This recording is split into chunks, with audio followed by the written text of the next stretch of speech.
Това видео е със субтитри на шльокавица, за да го разберат всички. Всеки има поне един приятел, който пише на шльокавица.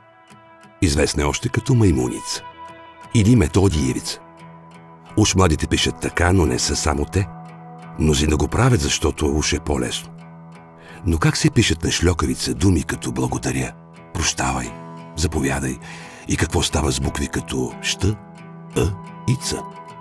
А да, има и още един съвсем дребен въпрос. Какво става с културата ни изобщо? Всеки ден в България оставаме все по-малко. И все по-малко от тези, които са останали, пишат на кирилица. И така културата ни постепенно изчезва. Докато дойде денят, в който съвсем ще изчезне. А той наближава. Наистина.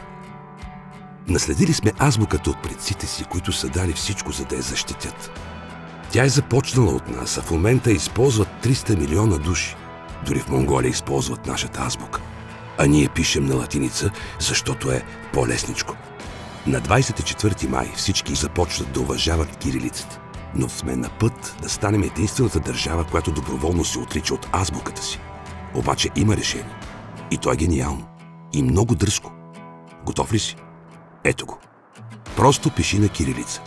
И помоли приятелите си да правят същото. Не азбуката е проблемът. Ние сме проблемът. Но ние сме и решението. Върни си езика. Ако не от уважение към България, то поне от уважение към себе си.